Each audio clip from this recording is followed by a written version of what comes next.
Imagine opening the door to your dream home. Sounds like a fantasy, right? It all started with a vision.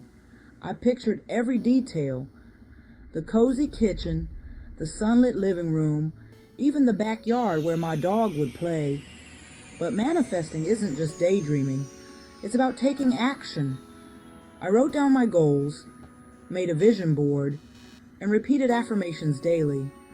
I visualized myself living there, feeling the joy and peace it would bring. Then came the practical steps. I researched neighborhoods, set a budget, and connected with real estate agents. Bit by bit, my vision started to align with reality.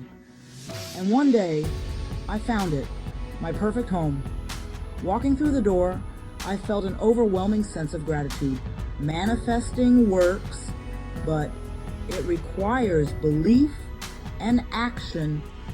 So, start dreaming, start planning, and watch your perfect home come to life.